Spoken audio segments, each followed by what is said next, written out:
Let's talk now about this UTEP Miners men's basketball team. This is a program that gained a lot of valuable experience last year. They go 18-16, though losing in the championship game. This year coming in tied for 5th with Liberty in the preseason polling. They're bringing back 10 players, one of just 3 teams to do that in the league. They bring in some impact additions, Devin Barnes, Ahmad Bynum, to name a few.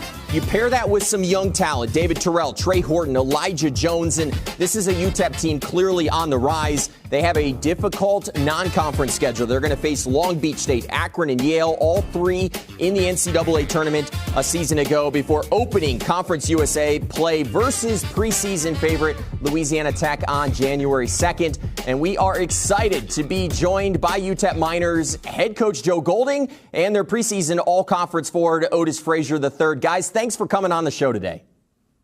Hey, thanks for having us. Appreciate it. Well, guys, let's jump right in because last season you guys were as hot as any team down the stretch. You guys make the run to the championship game, ultimately coming up just short. But how much was that valuable experience worth to this team heading into this season? Yeah, I think it's extremely valuable, especially bringing back as many guys as we did on this year's team to experience that. You know, sometimes you got to go through trials and tribulations. You don't get immediate success when you get there. You got to feel it and you got to experience it. And I think it's definitely motivated this team this summer and fall as we get ready for the season. It's a different team. It's a different journey. There's no guarantees that you're going to get back. But I definitely think that experience helped us and obviously playing well to finish the season. Coach, you mentioned it, and it's a rarity in college basketball to bring back as many guys as you have, 10 in total here. What was the reasoning? Why did all of these guys recommit to this UTEP program and coming back to El Paso? Yeah, I think a big reason was this guy sitting over here beside me right here, right? You know, he's a leader. He's immediately after the game when we lost, we got back, fortunately or unfortunately, in our business now. As soon as the season ends, there's a lot of business that has to be talked about, right? There's a lot of one-on-one meetings that you have with your players. And, you know, we're no different than, I'm assuming, every other program in the country. We want what's best for our student athletes. And Otis did a great job with circling our team of all the guys that could return and said, hey, let's come back. We have a great opportunity next year to get better and finish the job. And I think Otis saw that with Florida Atlantic a couple years ago when they brought everybody back. You saw what Sam did the previous season when they brought a bunch back, what they were able to do last year with a bunch of returners. And he was a big leader with that group. But I think all of our group, they felt like there was some unfinished business left on the table last year, including in conference play, right? We went 7-9 in conference play. We didn't have the conference season that we wanted to have. And there's a lot of unfinished business that these guys wanted to come back and accomplish. Well, I'll just go ahead and say you guys are one of my dark horses in the conference this season. Coach, when you look at this group collectively heading into this season, what do you expect to be some of the strengths for this unit? You know, defensively is where we hang our hat, right? You know, and that's not going to change here at UTEP. Hopefully we're sound defensively. We, again, have a lot of returners, so that ought to help us on the defensive end. I'm a little frustrated right now with our defense in practice. We got to get a lot better, but a big reason for that is we spent a ton of time in the summer and the fall on the offensive side of the ball. You know, we were one of the worst three-point shooting teams in the country, and then we didn't value the basketball. We took the basketball from people, but we gave it right back to them. And so, you know, those are the 2 areas that we've got to get better at. You know, we got to become a better three-point shooting team. I think we've done that through development in our program with these guys that came back, and I think we also fixed that in recruiting. So excited about that. Hopefully we can score the ball better from the outside and create more space. And then again, we have to value the basketball. We got to take care of the basketball, and our assist-to-turnover ratio has to get better. Well, Coach, we know you're never frustrated with Otis Frazier's defense because he's one of the best defenders in this league. But, Coach, outside of his defense, what are your favorite parts of Otis's game?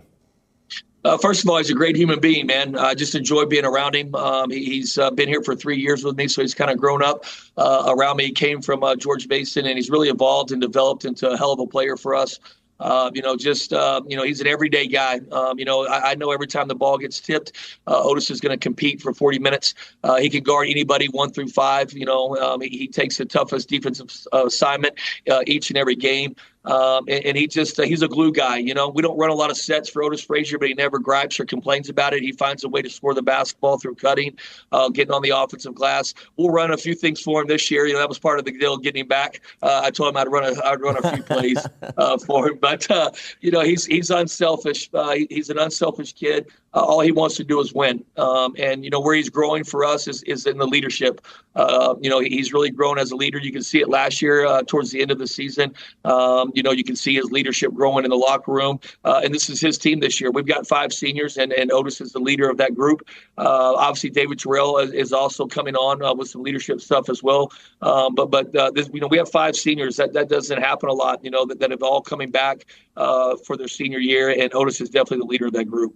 Otis, let's stick on that point because you're a guy who naturally likes to lead by example, but your coach has asked you to be more of a vocal leader this year. What does that process look like for you? It's been a little difficult, honestly. I'm not really a vocal guy, like you said. I was pretty quiet over the years. It's taking some time to grow up and understand what the team needed. Talking to him every day, talking to GAs every day, Reggie Miller.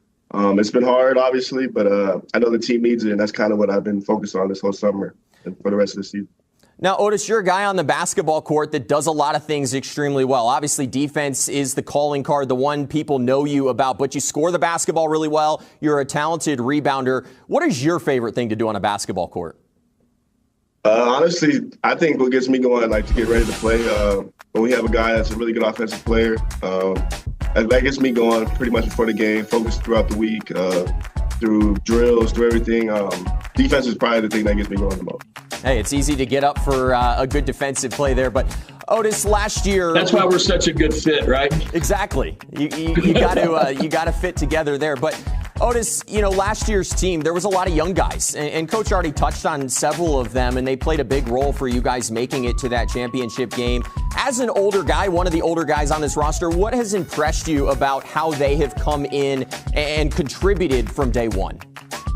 I think what surprised me the most is how well they were ready to play. If you look at Trey Horton, he stepped in last year in the conference tournament. He hadn't really played all well. He didn't play all season. He stepped in. He played great.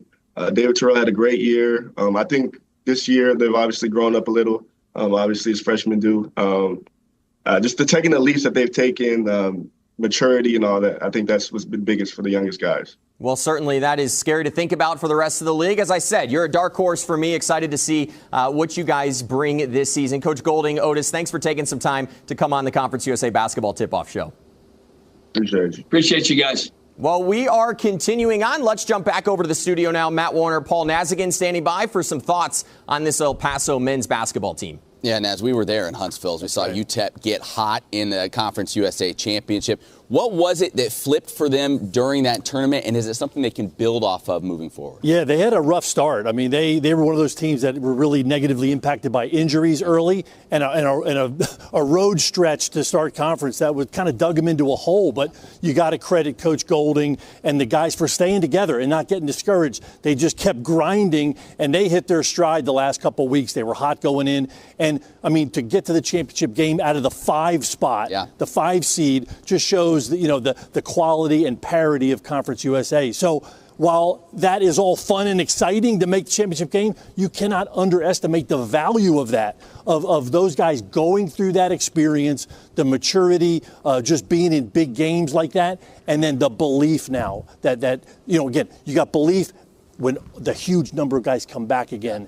That what happened last year or 6 months ago will pay dividends for them this year. You use the word grinding. They're used to grinding opposing offenses well, right? Led the nation in steals, led the nation in turnovers, force. Are they one of the toughest teams to prepare for in a one-game setting? Yeah, it's very hard to prepare for because you can't mimic what they do, at the level they do it in practice. And they make you change kind of what you do and speed up and second guess some of that stuff. So it's hard to play against. With their turnovers, but Coach Golding mentioned it. They got a couple big areas to clean up. They have to cut down their turnovers and shoot the ball a little better. But again, from everything we've heard from them, they're having a great summer. They're going to clean up those areas. And again, there's another team that could be right up there in March when all's said and done. Absolutely. You talked about tough open to the season last year. They start with 3 straight home games in conference play, so a chance to get off to a much better start here this year. Yeah, especially you got some younger guys, and again, they've added some new pieces too. Coach talks about continuity, and again, bringing that group back, knowing each other. The big fella there is a great leader and a great anchor to what they do. And 3 home games, man, that's a great way to start. They could be off and running.